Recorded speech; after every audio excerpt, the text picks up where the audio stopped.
temos aqui nessa imagem uma fogueira, um Beethoven, canta ao luar para Elisa. E essa fogueira mostra uma dinâmica de luz, de cores, de formas, e que a nossa vida seja um processo permanente de busca dessas posições. Assim, iniciamos essa nossa conversa, nossa primeira live de terça-feira, nosso primeiro encontro de terça-feira. Vamos usar a expressão encontro e não live, porque nós temos que ser muito coerentes com a nossa posição anticolonial. E cada vez que utilizamos línguas e de outras culturas, nós estamos, de certa forma, deixando de buscar uma manifestação linguística da nossa cultura, da nossa dimensão, que atenda a essa necessidade. Então, nós somos encontros e não lives. Tá bom? Bom, nessa nossa primeira, esse nosso primeiro debate, a preocupação é educação mediada por sensibilização. Mediada, quer dizer, está no meio. Quem equilibra a educação é a sensibilização. E aí tem umas perguntas para que cada um de nós pense e responda. Pensa o seguinte: quem você é como pesquisador? Quem você é como pessoa? Quem você é como educador? Esse é um começo de conversa. E para isso vamos trazer um esquema que eu chamo de azulão. Esse esquema eu produzi, ele começou a ser produzido em 1996, como parte do meu doutorado. E desde então ele vem sofrendo inúmeras mudanças. Porque a educação é isso, a educação é um processo em permanente metamorfose.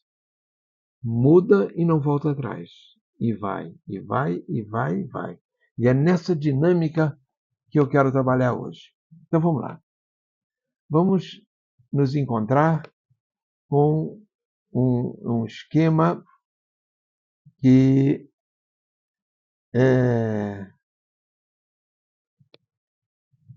eu desejo percebamos a sua dinâmica. E ela diz o seguinte: na parte central do esquema, nós temos aí um círculo e a expressão educação e pesquisa. Reparem que, quando eu educo e pesquiso, eu estou voltado para um sujeito subjetivado. Mas eu também posso estar voltado para um sujeito objetivado. A diferença é que o sujeito subjetivado, ele é alguém. O objetivado é um algum. E aí, a pergunta é, você se considera como alguém ou como um algum? Quando eu fiz essas três perguntas. Você como pesquisador, você como educador e você como pessoa. E esse alguém é um sujeito silencioso. O algum é silenciado, oprimido. O alguém é consciente e livre. O algum alienado, submisso e preso ao senso comum. O alguém é epistêmico, psicológico, político, transcendente, coletivo, paradigmático e autônomo. O algum é apenas social, conceitual, material e individual.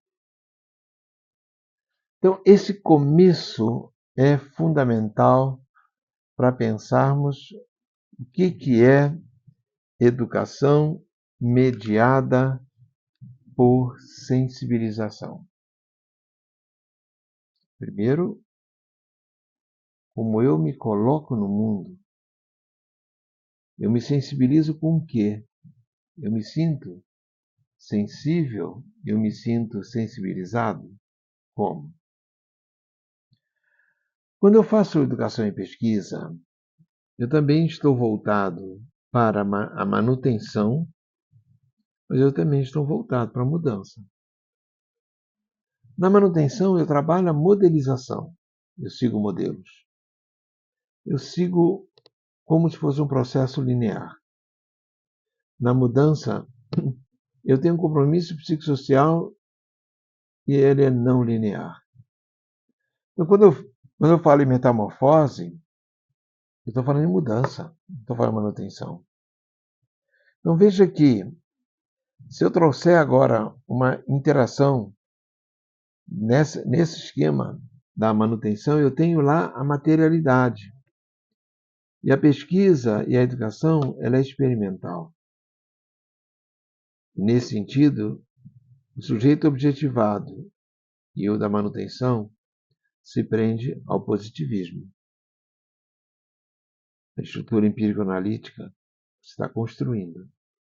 Quando você interage com alguém, um sujeito subjetivado, com a manutenção, eu tenho a fenomenologia de Merleau-Ponty, tenho o estruturalismo, aí eu interpreto e julgo. Então aqui a gente tem uma coisa muito interessante, quando eu faço uma aula, um curso, estou preocupado com a avaliação, eu estou olhando para o sujeito como alguém, mas para manutenção, para seguir um modelo. Quanto é que eu estou mudando disso? Agora, eu posso também pensar a arte e a ciência numa dimensão não de materialidade, mas de imaterialidade.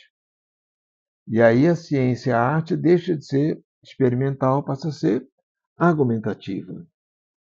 E aí eu tenho a concepção materialista histórica que trabalha com símbolos. Vamos voltar para isso aqui para vocês saberem qual a importância dessa expressão simbolização. E aí nós temos o alguém ligado à mudança, temos a fenomenologia do ser planetário e a teoria crítica, que trabalham com representações e expressões. É interessante ver que, quando se fala em representações, muitas vezes nos prendemos a Moscovici, a Lefebvre, mas Schopenhauer foi o primeiro cara, lá no começo, em 1700 e pouco, que começa a falar em representação.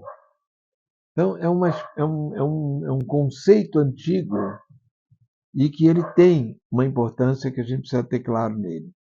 Bem, esse esquema ele tem uma dimensão, uma dinâmica, em que muitas vezes nós tivemos uma primeira formação como positivista, depois uma dimensão estruturalista, depois materialista, depois a gente cai na fenomenologia. Esse movimento, essa espiral, ela permanece durante todo o processo da nossa vida acadêmica. E aí, quando se fala numa educação voltada para a sensibilização, nós estamos voltados para sair do experimental para o argumentativo, da manutenção para a mudança, do material para o imaterial. E, muito interessante também, é que quando se faz uma educação voltada para a sensibilização da emancipação da vida, nós partimos do sujeito objetivado para o sujeito subjetivado. Como é que nós transformamos um algum em alguém? Eu vejo esse como um ponto-chave da nossos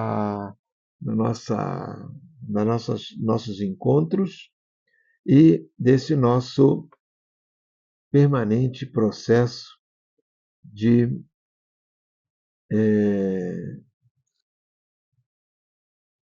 mudança. Estou procurando aqui onde que está. Vocês não reparem não, mas esse é o nosso é o segundo encontro que nós estamos gravando e eu estou aprendendo a mexer com isso aí. Então, mas nosso estúdio aqui é todo improvisado. Estamos aqui numa luta para dominarmos essas ferramentas. Eu digo sempre que eu sou um sujeito acostumado no tempo da marreta, no tempo do martelo, da talhadeira e da caneta. Fui alfabetizado em letra gótica, com caneta tinteiro, aquela de mergulhar a pena no tinteiro. E hoje me vincular a essa dinâmica eletrônica, vocês vão ter que me desculpar algumas falhas técnicas de apresentação. Eu poderia repetir essa gravação, mas não quero. Não quero, porque eu acho que a fala está boa e a reflexão que nos leva a pensar quais os desafios atuais e futuros da educação. Nós temos nossos jovens que tiveram seu período de alfabetização na pandemia. As pessoas foram empurradas para frente, empurradas, empurradas e empurradas. Como é que essas pessoas chegarão na universidade? E veja que elas foram empurradas não só na escola, mas empurradas na vida, porque elas foram proibidas. A doença proibiu o contato, proibiu a saída de casa, e o mundo virtual passou a tomar conta. Como é que nós, professores, lidamos com isso? Como é que nós, professores, lidamos com o desafio da criança incorporar aspectos da objetividade da materialidade? Será que nossas crianças sabem segurar um serrote, sabem segurar um martelo? Será que elas têm destreza para segurar uma faca? Não é? Então, são algumas perguntas que eu faço. E com as maravilhas da eletrônica, eu trago algumas questões. Uma delas é: por que os algoritmos têm o poder de direcionar os nossos interesses? Esses dias eu estava conversando um assunto, quando liguei o computador, aquele assunto começou a aparecer no YouTube. O que é isso? Quem disse para ele? Como é que foi avisado? O que nós, professores, estamos fazendo para compreender essa dinâmica, para entender essa absoluta falta de privacidade que essa modernidade nos impõe? Então, esses nossos encontros têm por propósito conversar um pouco sobre isso, trazer um pouco essas reflexões, trazer um pouco essas conversas, fazer com que nós deixemos de ser algum consumidor, algum sujeito que fica com o celular o dia inteiro, algum sujeito que está feliz porque trabalha no home office, mas não se dá conta que não tem relação direta com as pessoas. Como é que é isso? Não estou dizendo que isso é bom ou que é ruim. Não tem um julgamento de valor. Tem apenas uma reflexão que vocês todos têm ela presente. Isso não é novidade nenhuma. Então, eu quero, com essas nossas conversas, aprofundar como é que nós fazemos para que o sujeito algum silenciado se transforme num alguém silencioso. É com essa reflexão É com essa conversa que eu gostaria de convidá-los para um próximo encontro. Deixo aí meu abraço fraterno em todos e que sejamos muito felizes.